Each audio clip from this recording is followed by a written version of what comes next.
Ar-Rahiqul Makhtum karangan Al-Syeikh Safiyur Rahman Al-Mubarakfuri. Sirah terbahagi kepada dua kisah kehidupan Nabi, ada dua fasa. Yang pertamanya fasa Mekah selama 53 tahun di Mekah, dan yang keduanya fasa Madinah hanya 10 tahun. Malam ni kita tengok muka surat 118, bab yang ke-14, faktor-faktor yang membawa kepada kesabaran dan ketekunan. Bulan lalu kita tengok bab 12 dan juga 13 bulan lepas, iaitu tajuk yang masyhur Tahun Duka Cita. Kita masih lagi bersama dengan Rasulullah dan para sahabat di Mekah Al-Mukarramah, dan Nabi belum berhijrah. Dalam bacaan kita lah, Nabi belum berhijrah ke Madinah. Dan orang-orang yang meneliti dan mengikuti sirah secara berterusan akan mendapati seolah-olah Allah Subhanahu Wa Taala ingin mengajarkan kepada semua manusia bahawasanya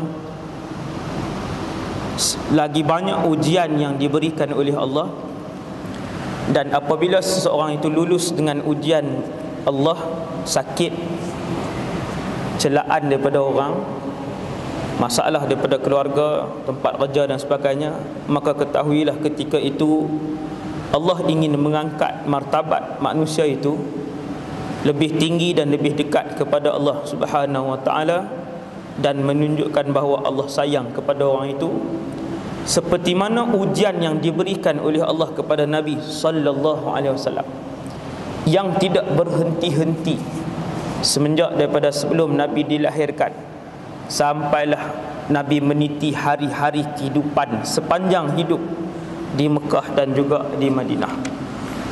Kita melihat bulan lepas bahawa Nabi dan orang Islam dan ahli keluarga dipulau oleh kerajaan Mekah dengan tidak berlaku jual beli. Jangan siapa berkahwin dengan Muhammad, ahli keluarga Muhammad, dan jangan siapa juga mengahwinkan anak mereka kepada Muhammad, ahli keluarga dan sahabat Muhammad. Nabi disokong oleh keluarga yang paling dekat, iaitulah Bani Hashim dan Bani Al-Muttalib, dan Abu Talib yang ketika itu orang paling tinggi dalam keluarga Bani Hashim, bawa semua ahli keluarga Nabi yang paling dekat, yang paling hampir, sama dengan para sahabat, keluar ke pinggir kota Mekah. Proses ataupun tekanan pemulauan yang dilakukan oleh kerajaan Mekah berlangsung selama 3 tahun. 3 tahun. Bulan lepas kita dah sebut dah. Nabi, ahli keluarga dan para sahabat sehingga sampai pada tahap kebuluran makanan habis. Anak-anak banyak yang menangis, sakit, orang tua semakin sakit. Selepas 3 tahun sampai kepada tahap kebuluran seperti mana yang diceritakan oleh beberapa orang sahabat, kami masih mengenangkan bagaimana Mekah memulaukan kami sehingga kami mengambil ranting-ranting kayu untuk dimakan dan dipepak bagi meneruskan kehidupan. Selepas 3 tahun baru Allah mendatangkan bantuan dan juga jalan keluar kepada Nabi, para sahabat yang bersabar dan menguji keikhlasan mereka. Allah hantar anak-anak makan perjanjian yang digantung di dalam Kaabah.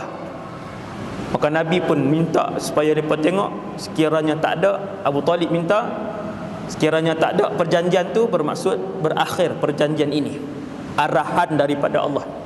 Mereka pun kata, baik, kalau macam tu kita tengok. Maka buka Kaabah, dalam Kaabah keluarkan surat itu, surat yang telah dimeterai secara rasmi oleh kerajaan Mekah pemulauan ataupun dengan kata nama lain pembunuhan secara senyap pada Rasulullah, ahli keluarga dan para sahabat, akhirnya dimakan oleh tentera-tentera Allah, dan yang hanya tinggal hanyalah perkataan bismikallahumma. Habis pada tu Nabi, para sahabat dan ahli keluarga semua pakat patah balik, masuk duduk dalam Mekah, kembali macam biasa, berlaku jual beli sebagainya. Sejurus selepas berakhir ujian Allah itu, Allah sekali lagi menguji Nabi SAW. Kematian bapa saudara antara manusia yang paling disayangi oleh Rasulullah SAW, bukan sahaja kerana pertalian darah, bukan sahaja kerana Abu Talib yang menjaga Nabi daripada umur 8 tahun, bahkan lebih daripada itu adalah sokongan yang tidak berbelah bagi daripada Abu Talib kepada Nabi SAW, mempertahankan Nabi daripada cubaan-cubaan bunuh yang ingin dikenakan kepada Nabi SAW sepanjang menyebarkan Islam. Cubaan bunuh Nabi dah dapat, cubaan bunuh biasa waktu tu, baru mula dakwah. Kemudian Allah pun uji, Abu Talib meninggal dunia. Di sisi Nabi SAW berakhir dengan pujukan Nabi, ya ammi, ya ammi, wahai bapa saudaraku, sebutlah perkataan yang ringkas, syahadu an la ilaha illallah wa anna muhammadar rasulullah, nescaya moga-moga aku dapat memberikan manfaat syafaat kepadamu. Abu Talib tak masuk Islam, meninggal. Nabi sedihlah, seolah-olah itu adalah ayah Nabi, ayah orang yang duduk di sisi Nabi. Kemudian selang beberapa minggu ataupun bulan, saya tak ingat, bulan lepas kita dah sebut, dalam tempoh yang dekat saja, sekali lagi Allah uji Nabi. Kita nampak hidup Nabi penuh dengan ujian. Sekali lagi Allah uji Nabi, iaitu Nabi kehilangan isteri yang paling Nabi sayang. Satu orang isteri yang paling banyak berkorban untuk Nabi, iaitu Khadijah bintu Khuwailid. Bukan sahaja cantik, bukan sahaja kaya, bukan sahaja rajin, bukan sahaja mahir berniaga, bahkan Khadijah radhiyallahu anhu juga adalah seorang wanita yang salihah, yang ketika masih berjalan di atas muka bumi Allah, Allah menghantar Jibril alaihi salam untuk memberikan berita gembira bahawasanya Khadijah dari kalangan ahli syurga, dan telah pun dibina baginya sebuah istana daripada permata di syurga sana. Salihah tuan-tuan, salihah yang sampai tahap itulah, sampai tahap Allah hantar Jibril bagi tahu Khadijah ahli syurga, punya baik dengan Nabi. Yang tu meninggal dunia. Nabi kehilangan isteri yang begitu. Kalau isteri yang memang berkelahi, kalau memang suami kita meninggal, memang yang duk bertikam lidah hari-hari, yang tu dia saya lega sikit Puasa lapang lah. Tetapi yang meninggal ini adalah isteri yang memberikan keseluruhan hartanya, yang harta itu daripada titis peluh Sayyidatina Khadijah sendiri, kekayaan tadi, titis peluh dia sendiri dikorbankan kepada Nabi semua. Yang itulah yang diuji oleh Allah bertalu-talu selepas kematian Abu Talib, kemudian kematian Sayyidatina Khadijah. Kemudian tahun itu dikenali dengan tahun disebutkan oleh para ulama sebagai Amul Huzni, tahun kesedihan. Kemudian Quraisy, Nabi SAW berkahwin dengan Saudah binti Zam'ah, satu orang wanita tua, Saudah binti Zam'ah. Perkahwinan Nabi adalah untuk menyelamatkan Saudah yang sudah tua, kematian suami, hidup dalam keadaan yang melarat, seorang diri sebatang kara. Nabi selamat dan berkahwin dengan Sayyidatuna Saudah binti Zam'ah, dan dia adalah wanita kedua di kalangan isteri Nabi sallallahu alaihi wasallam. Pertama Khadijah, wafat Khadijah, Saudah binti Zam'ah. Ulama bahas, selepas daripada itu Nabi meneruskan dakwah bersama dengan para sahabat. Tak ada para sahabat tak jawatan hantar surat kat Nabi, tak ada. Semua para sahabat berdiri di belakang Nabi tanpa berundur walaupun selangkah. Apa Apa puncanya? Daripada mana faktor-faktor yang membawa kepada kesabaran dan ketekunan umat Islam? Maka kata para ulama, yang pertama sekali adalah keimanan dan kepercayaan kepada Allah Subhanahu wa taala. Surah 118 disebutkan. Kerana percaya dengan Allah Azza wa Jalla, beriman dengan Allah Azza wa Jalla, yang menciptakan alam ini satu saja tuan-tuan, iaitulah Allah Subhanahu wa taala. Tidak ada dua dan tidak jauh sekali tiga dan empat. Hanya Allah Azza wa Jalla saja yang maha berkuasa. Maka dengan sebab itu, apabila para sahabat dilatih dan diasuh oleh Nabi untuk bertawakal kepada Allah yang maha berkuasa, punca segala benda yang bergerak di sahabat tak risau dengan ancaman, termasuk ancaman bunuh yang dikeluarkan oleh kerajaan dan juga orang-orang Mekah. Percaya kepada Allah. Kita pun sama, percayalah kepada Allah, yakinlah kepada Allah, pemberian Allah Azza wa Jal yang tak pernah habis. Dengan sebab itu, apabila minta, mintalah kepada Allah. Dan bila minta dengan Allah, jangan minta yang sekecil-kecil, minta yang besar-besar. Minta yang besar-besar. Jangan minta kereta, suara. Minta kecil. Minta Jannatul Firdaus. Nabi kata, apabila kamu minta, mintalah syurga Al-Firdaus, kerana ia adalah syurga yang terbaik, syurga yang paling tinggi. Nabi kata, kalau minta yang paling mahal di atas alam dan wujud ini, iaitulah Jannatul Firdaus, selepas redha Allah Azza wa Jalla. Kemudian yang kedua, kata para ulama, pasal 119, sepenuh hati mencintai Nabi sallallahu alaihi wasallam. Ni para sahabat sepenuh hati mencintai Nabi SAW. Selepas Allah, Nabi SAW adalah yang kedua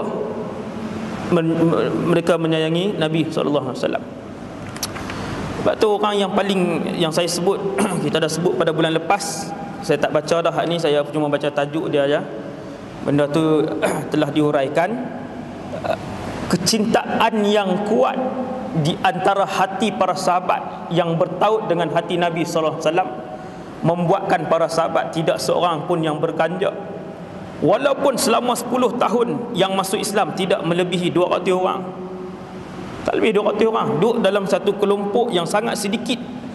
Kemudian pula 80 orang, 90 orang berhijrah ke Habsyah. Lagi tinggal sikit.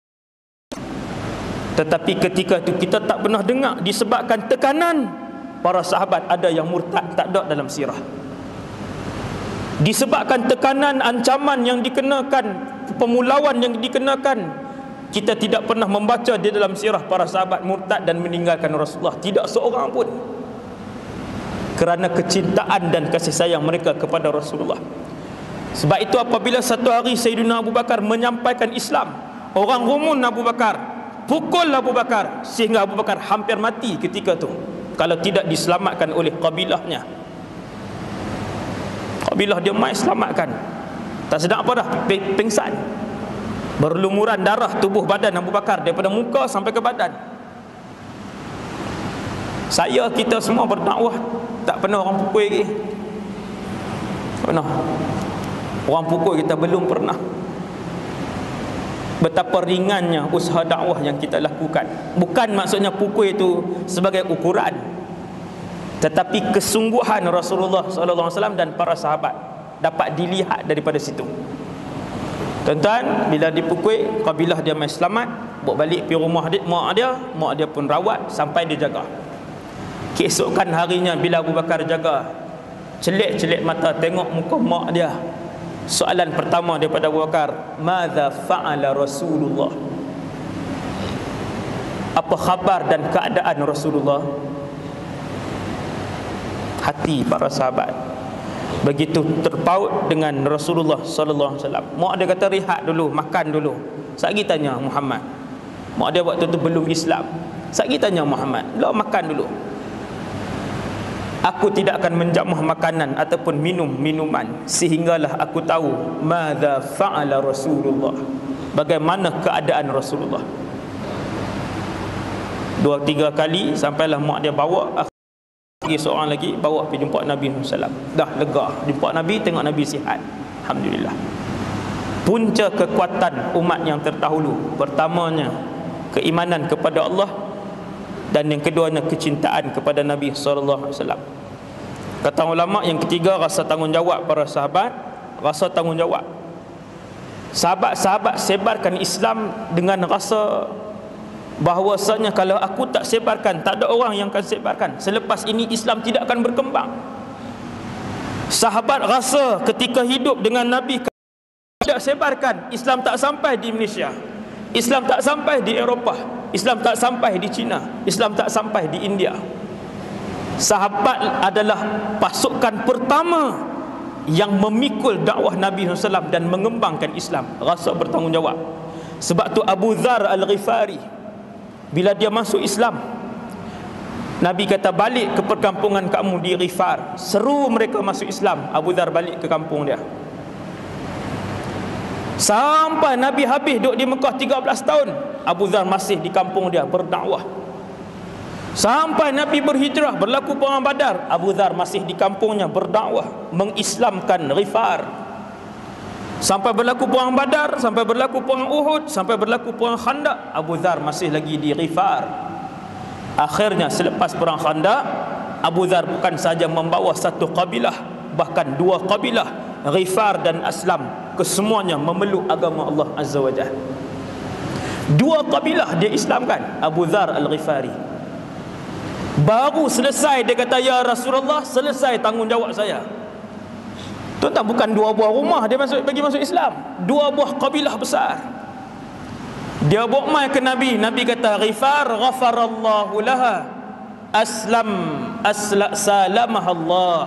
Nabi doa, Ghifar semoga Allah mengampuninya kesemuanya, Aslam semoga Allah mensejahterakan kabilah Aslam.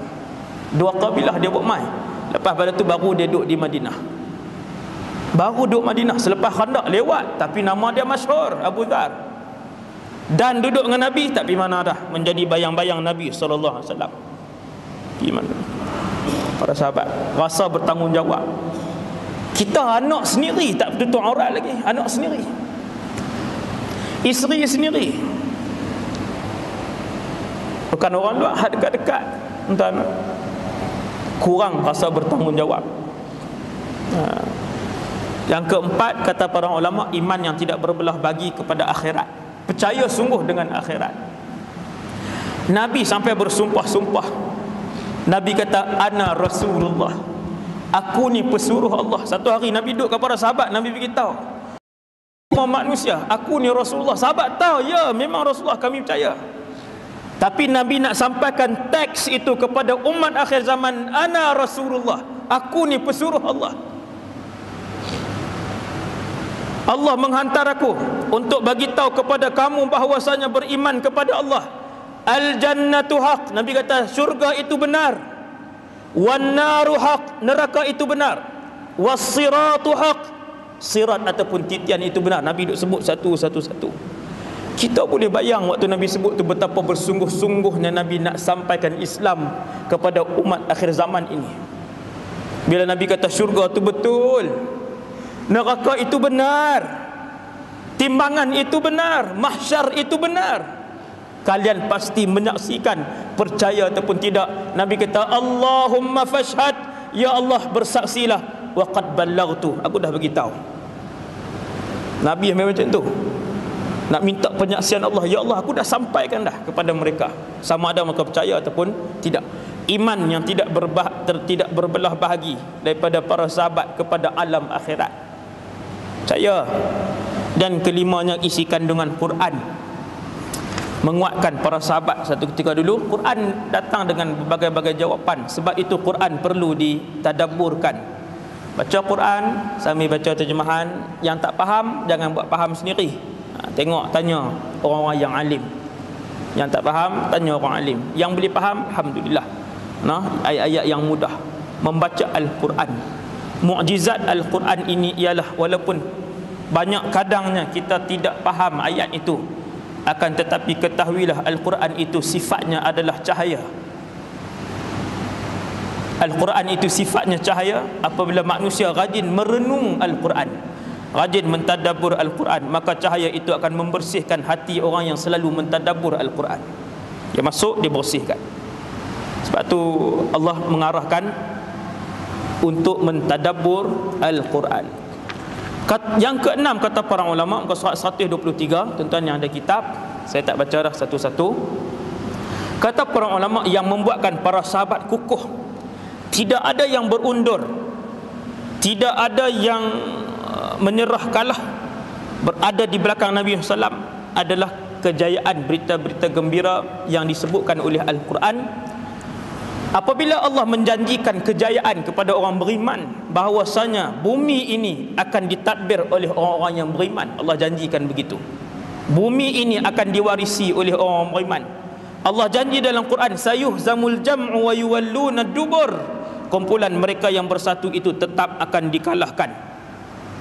Kita melihat saban kurun orang-orang bukan Islam bersatu, kesemuanya satu suara dan satu tenaga menyerang umat Islam.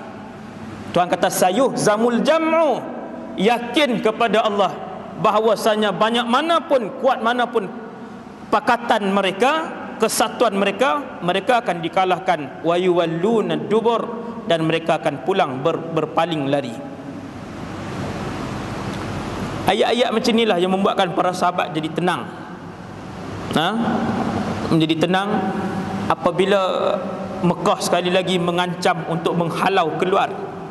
Allah merakamkan, wa qala allazina kafaru li rusulihim lanukhrijannakum min ardina aw la ta'udunna fi millatina fa auha ilaihim rabbuhum lanuhlikanna adh-dhalimin.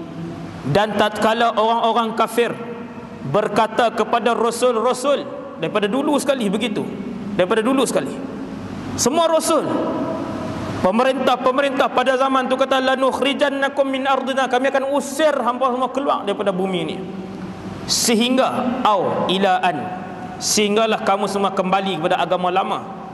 Maka Allah menenangkan para rasul dan umat-umat yang bersama dengan rasul, lanuhlikanna adh-dhalimin. Ada dua adat taukid, lam dengan nun taukid. Dua alat yang Allah guna dalam perkataan ini untuk menguatkan, kami pasti akan menghancurkan orang-orang yang zalim. Itu sebab yang ke-6 kenapa para sahabat radhiyallahu anhum bersama dengan Rasulullah SAW sehingga ke akhirnya. Kemudian tuan-tuan sekalian, setelah kita masuk ke surat 128, bab yang ke-15, fasa yang ketiga, seruan Islam di luar Mekah. Apa Nabi buat tuan-tuan? Bila Nabi diuji, dan Nabi, para sahabat dan ahli keluarga 3 tahun di pulau, pembunuhan secara halus. Kemudian Nabi balik dalam kota Mekah, kematian pak saudara dia Abu Talib, kemudian kematian Sayyidatina Khadijah. Ujian demi ujian yang ditimpa kepada Nabi membuatkan Rasulullah lebih memikirkan mana lagi tempat yang boleh untuk aku keluar dan berdakwah. Maka Nabi pun fikir cari-cari Taif. Taif adalah bandar ketiga di Hijaz ketika tu. Hijaz, bila sebut Hijaz, maksudnya dia merangkumi Mekah, Madinah, Taif. Hijaz. Riyadh, apa semua tu, Najd tak termasuk. Hijaz ni bila sebut Hijaz. Jadi Nabi pun tengok Mekah, kemudian Madinah. Waktu tu Allah belum ilhamkan kepada Rasulullah untuk ke Madinah. Tak ada dalam senarai Nabi. Nabi pun fikir Taif, dia bandar ketiga dengan tanaman yang banyak di Taif waktu tu.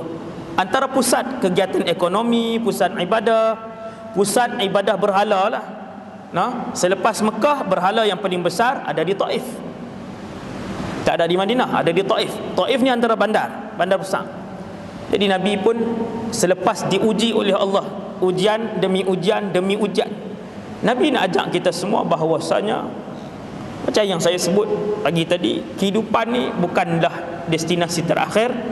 Tempat rehat kita, destinasi terakhir kita adalah akhirat. Maka di dunia ni tempat untuk letih dan beramal, bekerja, beramal, berdakwah, sebarkan Islam. Nabi tak berhenti. Nabi tak minta, ya Allah nak minta cuti setahun. Tapi rehat sat, tak pergi mana-mana dah setahun. 10 tahun dah ni tak minta cuti apa. 10 tahun berdakwah, ujian pun tak berhenti-berhenti. Nabi terus siapkan barang, bertolak ke Taif yang lebih kurang saya rasa hampir 100 km daripada bumi Mekah. Nabi pun keluar. Nabi dia bawa seorang je waktu tu. Ramai sahabat dah berhijrah ke Habasyah. Di Mekah pun sahabat-sahabat masing-masing dengan tekanan. Kebanyakan penganut agama Islam miskin dan juga tak ada keluarga-keluarga yang berpengaruh nak lindungi mereka. Jadi Nabi pun tak ajak para sahabat. Nabi ajak anak angkatnya, iaitulah Zaid bin Harithah, anak angkat Nabi, yang pernah dinamakan dengan Zaid bin Muhammad. Kemudian Allah turun ayat tegur, tak boleh nama Zaid Muhammad, kena kembalikan kepada nama ayah dia yang asal, Zaid bin Harithah. Nabi sayang sungguh. Nabi bawa dia pergi ke Taif. Kenapa Nabi memilih Taif? Antara lain kata para ulama, antara sebab Nabi memilih Taif ialah berdekatan dengan Taif adalah perkampungan Bani Sa'ad, tempat Nabi menyusu dengan Halimatus Sa'diyah. Dekat dengan Taif. Dekat dengan Taif, perkampungan Bani Sa'ad. Maka di situ banyaklah adik-beradik susuan Nabi, keluarga Nabi SAW dari belah susuan. Maka Nabi pun pergi sampai di Taif. Apabila sampai di Taif, Nabi bertemu dengan ketua-ketua. Dengan ketua-ketua Taif, iaitulah daripada kalangan Bani Thaqif. 3 orang Nabi berjumpa, yang paling tinggi sekali. Nabi juga satu orang yang bijak dalam percaturan, seni dakwah dan sebagainya. Takkan pipi terus dakwah kat orang bawah, atas dulu kan, pi yang atas dulu. Ya, kalau yang atas masuk Islam lagi mudah. Maka Nabi berjumpa dengan 3 orang daripada ketua Bani Thaqif, maksudnya pemimpin tertinggi Bani Thaqif. Apabila Nabi menyampaikan Islam, Rasulullah SAW menyampaikan Islam, Nabi ditolak, pelawaan itu ditolak, dakwah itu ditolak dengan cara yang sangat-sangat menghinakan Nabi SAW.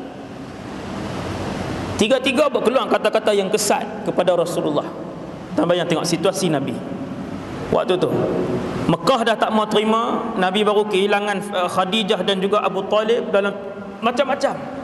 Bila pergi ke situ, orang pemimpin tertinggi itu kata, wahai Muhammad, tak ada orang lain ke kalau Tuhan nak hantar satu orang manusia untuk menjadi rasul dia? Ayat. Wahai Muhammad, kalau Tuhan nak hantar satu orang rasul, kenapa Tuhan tak hantar malaikat? Hak nombor 2 kata. Hak nombor 3 kata, wahai Muhammad, saya bersumpah dengan nama Allah dan berjanji tak akan buat sebarang hubungan dengan kamu. Habis dia tutup terus. Tiga-tiga ni tutup terus. Tuan-tuan, Nabi turun dan Nabi berdakwah. Tengok Rasulullah. Nabi turun, keluar daripada rumah tu, pemimpin tertinggi Taif, dan Nabi berdakwah selama 10 hari. Berdakwah.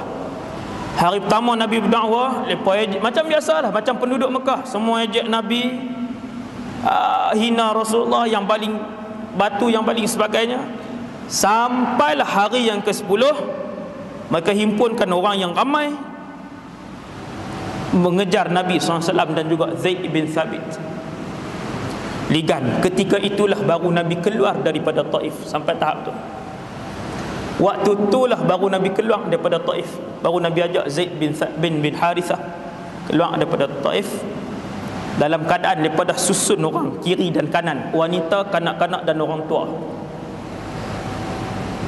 Siapa-siapa mereka tak ambil orang muda, pemuda-pemuda. Nampak sangatlah lemah. Ni 2 orang je, Rasulullah dan Zaid. Maka mereka ambil wanita, kanak-kanak dan orang tua. Kesemuanya membaling batu dan kayu ke arah Nabi SAW. Kata para ulama, darah mengalir di kedua belah kaki mereka berdua. Dua-dua orang, Zaid bin Harithah dan Nabi SAW. Dan apabila Nabi berjalan, tapak kaki Nabi yang bersama dengan slipper Nabi itu dipenuhi dengan darah. Duk jalan tu darah duk keluar. Nitik daripada atas tu tapak kaki Nabi. Nabi nak pergi mana tuan-tuan? Nabi nak ke mana waktu tu? Tuan-tuan bayang tengok ujian Allah Ta'ala tanpa rehat tuan-tuan. tanpa rehat Nabi menyebarkan Islam. Susah untuk Islam sampai. Nabi keluar dalam keadaan ketika itu, kalaulah Nabi mengangkat dan menadahkan tangan kerana darah seorang Nabi telah pun dialirkan ke atas muka bumi Allah. Darah Nabi ni kalau setitik je dialirkan di atas muka bumi Allah, maka ketika itu akan turun bala Allah dengan segera. Turun ni, berdarah apa semua ni. Maka Allah Subhanahu wa taala disebutkan dalam sirah, dalam ni dia tak sebut, dalam sirah An-Nabawiyah Syekh Abdul Hasan Ali Al-Hasani An-Nadwi, Allah menghantar malaikat, 2 orang malaikat yang menjaga bukit dan gunung kepada Nabi sallallahu alaihi wasallam. Allah hantar terus turun mai. Sebab apa? Sebab darah Rasul telah ditumpahkan. Mai 2 orang malaikat, wahai Muhammad, lau aradta an nutbiqa alaihimul akhshabain, kalau kamu izinkan, Allah arahkan kami untuk hempapkan 2 gunung besar ini ke atas penduduk Taif. Kamu kata ya saja wahai Muhammad, kata ya, kami angkat 2 gunung ni hempap atas penduduk Taif. Tapi hati Nabi SAW, hati Nabi menjangkaui akal manusia. Kita orang biasa ni menjangkaui. Bukan seorang yang buat jahat ke Nabi, bukan seorang, bukan 2 orang. Satu daerah berhimpun ramai-ramai pakat baling seorang sikit sampai berdarah tubuh badan Nabi.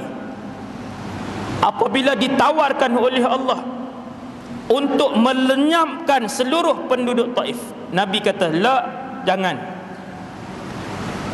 Dengan memandang malaikat itu, Nabi mengatakan kepadanya, jangan. Arju an yukhrijallahu min aslabihim man ya'budullaha wa la yusyriku bihi syai'ah. Jangan, bahkan aku mendoakan kepada Allah supaya Allah SWT mengeluarkan daripada tulang sulbi mereka anak-anak yang beriman kepada Allah dan tidak mensyirikkan Allah. Habis takat tu ya. Kejahatan yang dibalas dengan kebaikan. Yang ni adalah terakhir akhlak seorang mukmin, membalas kejahatan orang dengan kebaikan. Nabi angkat tangan, ya Allah, berikanlah hidayah kepada penduduk Taif. Keluarkanlah daripada penduduk Taif satu hari nanti anak-anak yang beriman kepadamu. Dah habis, malaikat pun pergi, Nabi pun berjalan. Jalan di muka surat 129 tu tuan boleh tengok. Nabi sampai di sebuah kebun milik orang Mekah. Kebun ni milik orang Mekah, kebun anggur. Nabi pun duduk di situ bermunajat kepada Allah, bukan merungut, tetapi Nabi apa ayat lain bermunajat kepada Allah Azza wa Jalla. Nabi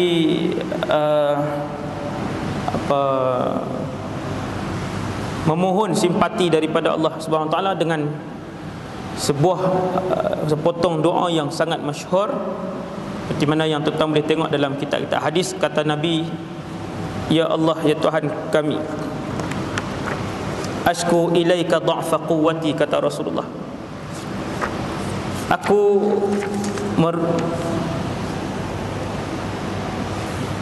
aku mengadu kepadamu lemahnya kekuatan yang ada dalam diriku.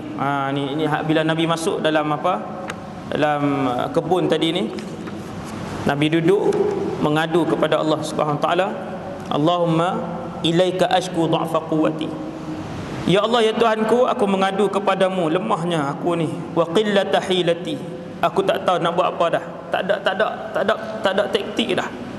Wa hawani 'alan nas, aku berasa sangat hina di kalangan manusia.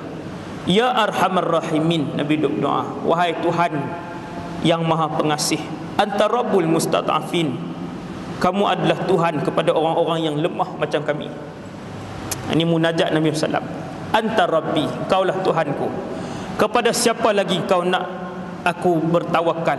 Adakah kepada orang jauh Mekah yang selalu mencemuhku, ataupun kepada musuh-musuh yang urusanku berada dalam tangan mereka?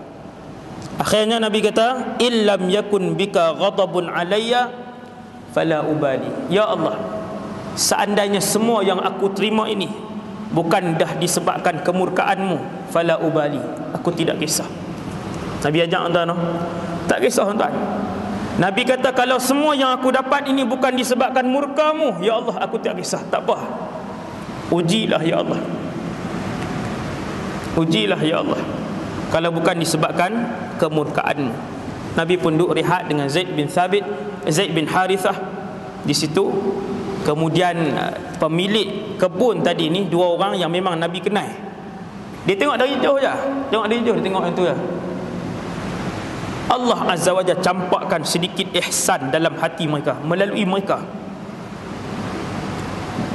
Allah, dia nak bagi tahu dalam suasana yang Mekah kesemuanya mencemuh Nabi, Taif yang kesemuanya menghalau Nabi, Allah Maha Kuasa. Ketika Nabi duduk rehat dalam satu kebun yang dimiliki oleh dua orang musuh kepada agama Allah, Allah lintaskan dalam hati mereka untuk memberikan makanan kepada Nabi SAW. Tengok kuasa Allah. Musuh sendiri Allah gunakan musuh. Ini memang ada dalam Islam. Allah memenangkan Islam kadang-kala melalui tangan-tangan orang-orang yang bukan Islam. Bukan mereka buat baik, tapi Allah gunakan mereka. Dua orang tokeh ataupun pemilik kebun itu yang bernama, tak ingat kan, ada dalam ni, tak jumpa. Dua orang, dua beradik. Dia bagi tahu kat pekerja dia nama Adas. Adas, pergi ambil sikit buah kurma apa semua, pergi bagi dekat lelaki tu. Dia kata, pergi bagi kat lelaki tu. Adas ni pun pergi ambil, bagi kat Rasulullah. Dia bawa pergi ke Nabi SAW. Dia kata, tuan aku bagi untuk kamu dua orang makan. Nabi kenal, Nabi tengok, Nabi kenal. Tak mai tuan-tuan, tak mai. Walaupun yang tu orang kampung kita, tapi dah musuh. Tak mai, tengok pada jauh, Adas pun mai, ni tuan aku bagi. Nabi pun terima kasih. Rasulullah tak ada manusia melihat Nabi yang di dalam hatinya tak ada hasad dengan Nabi, kecuali dia akan menyayangi Rasulullah. Adas duduk tunggu tengok Nabi makan. Dia tak pergi tuan, dia tengok Nabi. Cara Nabi kalau duduk orang mai, adakah Nabi akan duduk? Nabi akan bangun. Nabi apabila bercakap dengan orang, Nabi takkan kalih kot lain sambil bercakap. Nabi yang apabila bertemu dengan orang, Nabi akan hadiahkan senyuman kepada orang itu, membuatkan Adas terpaku dengan akhlak Nabi SAW. Adas tak pergi, dia tengok Nabi. Nabi pun ambil buah tu, bagi kat Zaid. Nabi pun makan, Nabi pun capai. Nabi kata bismillah. Tuan bayang kesopanan Rasulullah sallallahu alaihi wasallam. Ambil bagi kat Nabi, kata bismillah dengan nama Allah. Adas kata, wahai fulan, wahai pemuda, bacaan ini tidak pernah dibacakan oleh mana-mana manusia di kalangan kami. Kami tak pernah dengar benda ni. Nabi tanya, kamu daripada mana? Saya nama Adas, saya Kristian dan saya daripada Ninawa. Ninawa di satu daerah di Iraq. Kalau Nawa di Syria, daerah Syria. Imam Nawawi daripada Nawa. Kalau Ninawa, bila dia sebut aku Adas, agama Kristian, aku berasal daripada Ninawa, Nabi kata, oh, kamu daripada perkampungan seorang lelaki soleh, namanya Yunus ibn Matta. Dia terkejut. Adas ni orang jauh, main kerja di situ. Dia kata, wahai fulan, tak ada siapa tahu Yunus ibn Matta. Macam mana kamu kenal Yunus ibn Matta? Nabi kata, itu saudaraku, dia Nabi dan aku juga seorang Nabi. Bila Adas dengar macam tu, dia pegang tangan Nabi, dicium dan dipeluk Nabi SAW, dan disebutkan asyhadu an la ilaha illallah wa annaka rasulullah. Perjalanan Rasulullah yang ratusan kilometer, masuk ke dalam sebuah bandar yang besar, diusir bahkan dicederakan badan Nabi, tak seorang pun yang masuk Islam. Balik daripada Taif sikit je, Nabi masih berdakwah dengan akhlaknya, tiba-tiba seorang masuk Islam. Tengok tuan, Adas masuk Islam. Aslama Adas, masuk Islam Adas, hanya kerana dengan beberapa minit melihat akhlak Nabi sallallahu alaihi wasallam, kesopanan Nabi sallallahu alaihi wasallam. Bila dua orang, Syaibah dengan Rabi'ah tadi, tu nama dia mai. Kan, Syaibah dengan Rabi'ah duk tengok daripada jauh tak sat. Dia tengok Adas dah cium tangan Nabi, peluk Nabi, duk sembang dah jadi rapat. Dia pun panggil, mai. Siapa hang ni? Hang nak tinggal agama lama hang kah? Maka jawab Adas, demi Allah, tidak ada manusia di atas muka bumi ini yang lebih baik daripada lelaki itu. Tak ada. Aku dah ikut agama dia. Aku dah ikut agama dia. Islam Adas dalam satu perjuangan Nabi sallallahu alaihi wasallam. Kemudian Nabi meneruskan perjalanan balik ke Mekah. Tuan sekalian, balik ke Mekah, singgah satu tempat. Ke surat 132, Nabi tinggal di satu tempat. Kemudian Nabi didatangi oleh kabilah jin. Nabi dulu berdakwah sampai kepada alam jin. Jin datang kepada Nabi sallallahu alaihi wasallam. Jin datang kepada Nabi. Dan bila jin datang, Allah turunkan ayat, wa iz sarafna ilaika nafaran minal jin yastami'una al-Qur'an falamma hadaruhu qalu ansitu. Ingatlah peristiwa wahai Muhammad, kami menghalakan satu rombongan jin datang kepada kamu untuk mendengar Al-Quran. Waktu balik daripada Taif. Kita mengaji sirah baru kita tahu, peristiwa ni tang ni. Surah Al-Ahqaf ni ayat 29 sampai 31. Mai satu kumpulan jin, Nabi duk baca Quran, depa dengar Nabi baca Quran. Bila mai ramai pakat duk menyembang. Salah mai menyembang ni, dengar apa, tengok apa. Ansitu. Hak ketua dia kata ansitu, diam. Kita nak dengar. Allah cerita ni, falamma qudiya wallau ila qaumihim munzirin. Bila Allah bagi tahu turun wahyu, jin sedang datang, Nabi pun bersedia. Kemudian Nabi sebarkan Islam kepada jin pula. Tengok tuan-tuan, tak berhenti tuan-tuan, dakwah Nabi padat, kehidupan Nabi SAW sangat padat. Jin pula, kita tengok jin lari. Jin seronok tengok lah, tak buat apa pun. Jin kata duduk atas tembok macam tu je, duduk tengok sambil duduk goyang kaki kan. Tengok lari pucat Nabi ni. Rasulullah masuk ke alam itu. Tuan-tuan bayang tengok iman Nabi SAW. Iman Nabi, betapa hati Nabi hanya takut kepada Allah. Saya dan kita semua mulut je, takut Allah tak? Takut. Tunjuk sekali, demam duduk itu kan, duduk itu tangan kan. Jadi Nabi berdakwah, dakwah kepada jin. Allah ramai masuk Islam, kelompok itu semuanya masuk Islam. Wallau ila qaumihim munzirin, depa pun balik dan berdakwah kepada kaum mereka, jin-jin tadi ni. Jin tadi. Kemudian Nabi terus nak balik. Bila nak balik, anak angkat Nabi Zaid bin Harisah ni tanya, ya Rasulullah, betul ke kita ni nak balik ke Mekah? Beranikah kita nak jejakkan kaki ke Mekah? Kita nak pergi mana ni? Nabi dengan tenang menjawab. Walaupun waktu tu Nabi pun tak tahu tuan-tuan, Nabi pun tak tahu nak pergi ikut mana lagi. Tapi Nabi dengan tenang jawab. Nabi kata, dengar wahai Zaid, dengar Zaid, Allah pasti akan memberi ketenangan, dan sesungguhnya dia akan membantu agama dan nabinya. Allah mesti bantu agama dan nabinya. Waktu tu kalau tuan-tuan fikir jalan dunia tak ada, jalan dunia tak ada. Nak pergi ke mana? Tak ada. Siapa dia ayah Nabi? Mana mak Nabi? Mana pak menakan Nabi yang tolong Nabi? Mana anak-anak lelaki Nabi? Allah tak bagi benda-benda tu ke Nabi. Tapi Nabi tetap yakin dengan Allah. Nabi kata, dengar wahai Zaid. Bila Zaid kata, Nabi duduk jalan dengan Zaid ni nak pergi, ya Rasulullah, betul ke ni nak masuk Mekah ni?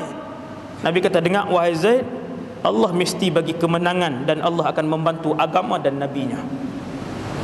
Bukan Nabi masuk terus rodong masuk Mekah tuan. Nabi pun minta buat surat, tulis, bukan buat surat, Nabi hantar satu orang pergi minta perlindungan daripada mana-mana orang Mekah. Nabi namakan kepada orang tu. Nabi kata, bagi tahu kata Muhammad memohon suaka daripada sekian-sekian, Al-Akhnas bin Syuraiq, seorang orang besar di Mekah. Bila wakil Nabi pi bagi tahu kat Akhnas, orang besar Mekah, Akhnas kata aku tak mau. Nabi panggil orang lain pula. Nabi kata pi jumpa Sa'd Suhail bin Amr. kata kat dia, Muhammad memohon suaka daripada kamu. Nabi nak sebarkan juga Islam, walaupun dah tak ada tempat Nabi nak pergi. Suhail bin Amr beritahu, aku tak mau. Dan yang ketiga, Nabi pun upah seorang lagi. Tengok tuan-tuan, jalan keluar Allah akan sedia last sekali. Nabi panggil seorang lagi. Nabi kata berjumpa saat dengan Mut'im bin Adi, kawan rapat Nabi dulu ni, pernah jadi kawan rapat Nabi. Mut'im bin Adi, kemudian dia memusuhi Rasulullah. Waktu ni Nabi teringat dia, Nabi kata, bagi tahu saat kat Mut'im, aku memohon suaka daripada dia supaya dia lindung aku di Mekah. Mut'im kata, aku bersedia. Tengok tuan-tuan, pertama Nabi usaha, orang tak mau. Pemimpin Mekah kata, tak payah, aku tak mau lindung dia. Yang kedua Nabi usaha. Yang ketiga Nabi masih berusaha. Kalau kita tak kat seorang lah, kan, mesti kita tahu tak, ya memang tak boleh datang ni, dia bunuh diri lah, tak biar. Maka Nabi usaha yang ketiga, Allah gerakkan hati Mut'im. Mut'im kata, ya, aku lindung Muhammad. Mut'im pun masuk dalam rumah dia. Dia keluar semua anak lelaki dia, 7 orang kot anak lelaki dia. Kesemuanya berpakaian pakaian perang, termasuk dia, Mut'im bin Adi. Dia kata, bagi tahu kepada Muhammad, aku akan lindungi dia di Mekah. Ini jasa Mut'im bin Adi. Ada jasa dia kepada Nabi SAW. Nabi pun masuk dengan Zaid ibn Harithah. Masuk, dua orang selamat je. Masuk dalam Mekah, tuan-tuan, 8 orang termasuk ayah mereka Mut'im bin Adi sudah siap dengan pakaian perang, bukan untuk berperang, untuk melindungi Rasulullah SAW. Bila Nabi masuk, mereka kawal Nabi keliling. Tengok Allah gerakkan musuh-musuh untuk memenangkan agama Allah. Masih ada ruang, maksudnya, walaupun kita tengok seolah-olah tak ada tempat dah. Semua keliling Nabi begitu. Nabi tawaf, Nabi salat, tak ada siapa ganggu. Orang pakat pergi mengadu kat Abu Jahal pun, tengok ni Mut'im buat apa ni. Abu Jahal pun panggil, mai. Hang ni jadi pengikut Muhammad kah, hanya lindungi dia saja? Dia pun jawab, hanya lindungi Muhammad, bukan pengikut dia. Maka kata Abu Jahal, kalau macam tu tak apa, kami juga akan melindungi orang yang kamu lindung. Dia sebut begitulah. Nah, Nabi mengenang jasa Mut'im bin Adi. Dan nama Mut'im pernah disebut oleh Nabi dalam perang Badar. Apabila 70 orang ditawan dalam perang Badar di kalangan musyrikin Mekah, Nabi sebut nama Mut'im. Tengok Nabi, Rasul SAW adalah satu orang manusia yang sangat mengenang jasa orang lain. Walaupun dia buat baik sekali, dia buat jahat 80 kali kepada Nabi SAW. Mut'im bin Adi ni benda jahat dia buat ke Nabi banyak. Tapi bila ditawan 70 orang daripada orang Quraisy, Nabi sebut nama dia. Nabi kata, seandainya Mut'im bin Adi masih hidup, hadis, dan dia minta untuk dibebaskan ke semua 70 orang ni, nescaya aku akan bebaskan kesemuanya kerana mengenangkan jasanya satu ketika dulu. Ini Rasulullah SAW. Sekadar tu dulu insya-Allah untuk malam ni. Moga-moga kita mendapat manfaat daripada sirah Nabi SAW. Kita akan sambung. Bila Nabi masuk, dapat perlindungan Mut'im bin Adi, Nabi meneruskan dakwah di kota Mekah. Kepada siapa? Kali ini kepada kabilah-kabilah luar yang datang ke kota Mekah. Kita akan tengok nanti narai insya-Allah mereka-mereka yang masuk Islam dengan dakwah yang dilakukan oleh Nabi kepada kabilah-kabilah yang datang daripada luar. Aqulu qali hadza astaghfirullahal azim li wa lakum. Kita tutup dengan tasbih kafarah dan surah Al-Asr. Subhanakallahumma asyhadu an la